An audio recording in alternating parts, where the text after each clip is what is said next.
Hey doctors, how are you? And today in this video we will talk about the Wilkinson's extraction. So, welcome to DUSU Medical. Let's get started. Wilkinson's extractions introduction. Extraction of all the four first permanent molars between the age of 8.5 to 9.5 years. Basis for such extraction is the fact that the first permanent molars are highly susceptible to caries. इसका जो मतलब है वो ये है कि हम विल्किंसंस extraction में जो फर्स्ट फोर परमानेंट मोलर्स होते हैं, it means 16, 26, 36 and 46 according to FDI notation, हम उनका एक्सट्रैक्शन करते हैं between the age of around 8.5 to 9.5 years. It means 8.5 से 9.5 साल के बीच में हम उसका एक्सट्रैक्शन करते हैं। और ये एक्सट्रैक्शन क्यों किया जाता है? क्योंकि जो फर्स्ट परमानेंट मोलर्स होते हैं वो हाईली ससेप्टेबल होते हैं towards the caries.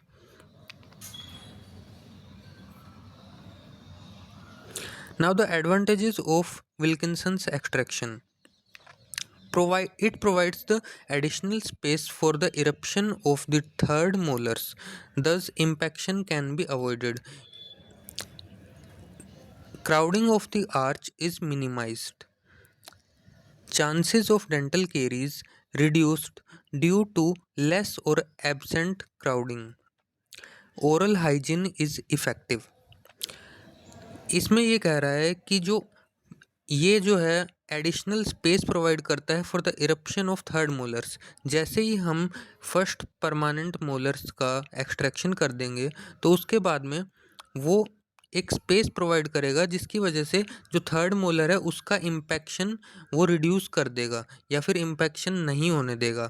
Third molar का जो इरप्शन होता है उसमें हमें काफ़ी कम स्पेस मिलता है, लेकिन एक्सट्रैक्शन करने के बाद में हमें वो स्पेस प्रोवाइड हो जाएगा जिसकी मदद से जो थर्ड मोलर का जो इम्पैक्शन है वो रिड्यूस किया जा सकता है और वो अच्छे से इरप्ट हो सकता है।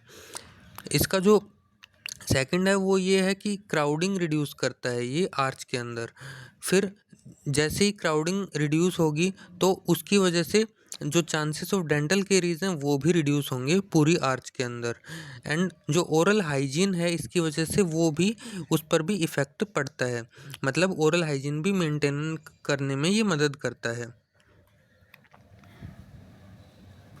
Then the disadvantages of Wilkinson's extraction.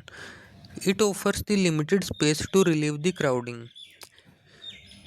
Second premolars and molars may tip into the extraction spaces.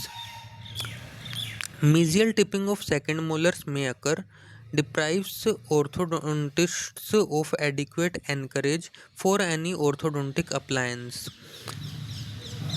Mesial tipping leads to the improper proximal contact, leads to the accumulation of food.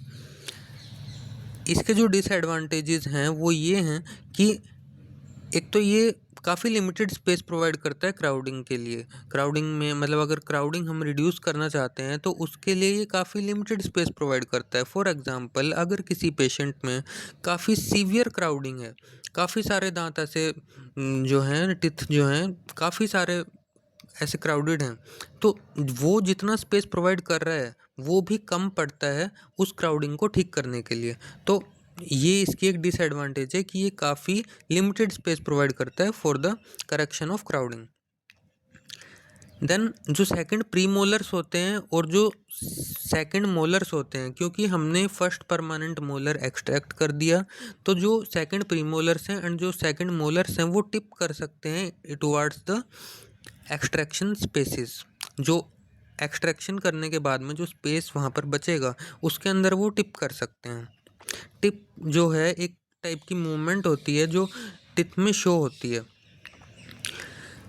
Then जो ऑर्थोडोंटिस्ट्स हैं वो mainly first permanent molar को as a encourage काफ़ी सारे orthodontic appliances में use करते हैं। तो after the extraction of first permanent molars ये जो चीज़ है एनकरेज जो वो अच्छे से प्रोवाइड करता था वो कहीं ना कहीं रिड्यूस होती है।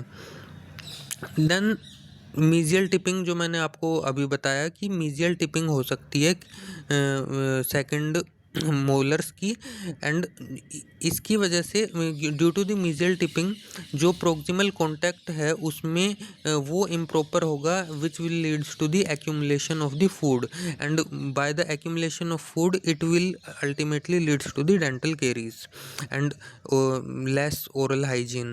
So maintenance of proximal contacts is also mandatory.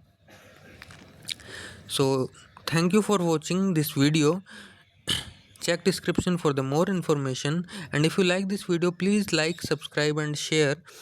And if you want any other video for regarding any other uh, topic, then you can comment also in the comment section. Thank you.